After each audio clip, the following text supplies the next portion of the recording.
रामपुर गांव में टूनी नामक एक गर्भवती चिड़िया की अचानक सड़क पार करते समय मौत हो गई थी, जिस वजह से वो एक भूतिया चिड़िया की आत्मा बनकर आसपास के इलाकों में भटकने लगती है। वो जब भी किसी परिवार को देखती थी तो वो बहुत दुखी हो जाती थी।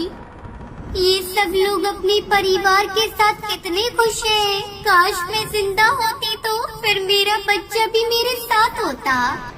एक रात टुनटुनी नाम की एक चिड़िया अपने दोस्तों के साथ पिकनिक मनाने एक बड़ी सी जंगल में जाती है, लेकिन वहाँ रास्ता भटक जाती है और अपने दोस्तों से बिछड़ जाती है। अरे मैं तो रास्ता भूल गई हूँ। अब मैं इस जंगल से बाहर कैसे निकलूंगी? अब तो रात भी होने वाली है, मुझे बहुत डर लग रहा है। तभी वहाँ पर 2-3 गुंडे आ जाते हैं, वो उसको परेशान करने लगते हैं। तभी भूतिया टूनी चिड़िया की आत्मा वहाँ आ जाती है। मासूम चिड़िया को परेशान करते हो? ठहर जाओ बदमाशों, मैं तुम्हें अभी मजा चखाती हूँ। अरे नहीं, ये भूतिया चिड़िया की आत्मा यहाँ कहाँ से आ गई? मुझे तो ये बहुत खतरनाक लग रही है। अब मेरा क्या होगा? वो उनको एक बड़े से पेड़ पर उल्टा लटका देती है। अब तेरी सजा है कि तू उस पेड़ पर 2 दिन तक उल्टा लटका रहे, तभी तेरी अकल ठिकाने आएगी। फिर वो टुनटुनी को उसके घर तक पहुंचा देती है। मुझे उन बदमाश से बचाने के लिए आपका बहुत बहुत शुक्रिया चिड़िया माँ। उसके मुंह से माँ शब्द सुनते ही वो भावुक हो जाती है और रोने लगती है। क्या हुआ? आप अचानक रोने क्यों लगी?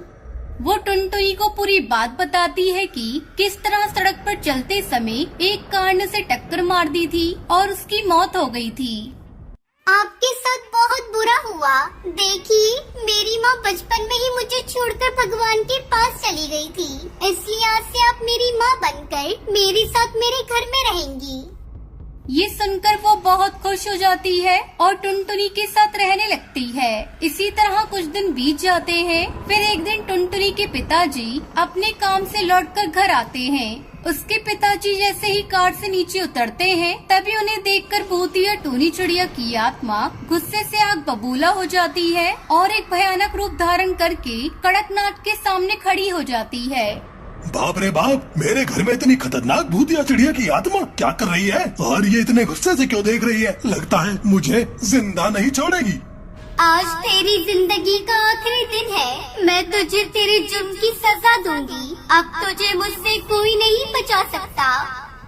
लेकिन मेरी गलती क्या है? आखिर आप मुझे क्यों मारना चाहती हो? मैं इस पक्षी को नहीं छोड़ूंगी। इसकी वजह से मेरी और मेरे बच्चे की मौत हुई थी। कड़कनाथ सेठ को याद आता है कि कुछ साल पहले उसकी कार से एक चिड़िया का एक्सीडेंट हुआ था। मुझे माफ कर दीजिए। जिस दिन मेरी कार से आपका एक्सीडेंट हुआ था, उस दिन मेरी कार का ब्रेक फेल हो गया था, जिस वजह से मैं कंट्रोल से बाहर हो गई थी। उस एक्सीडेंट में मैं भी पूरी तरह घायल हो गया था और मैं पूरे दिन तक अस्पताल में बेहोश पड़ा था। अब आप जो चाहें मुझे सजा दे सकती हैं। मुझे भी माफ करना। मैं इतने सालों से अपनी मौत का बदले की आग में तड़प रही थी, लेकिन आप तो निर्दोष हैं। मैं समझ गई कि वो सब एक हादसा था, आपने कुछ नहीं किया। इस तरह भूतिया टूनी चिड़िया की आत्मा टुनटुनी को माँ का प्यार देती है और उसके साथ हंसी खुशी रहने लगती है।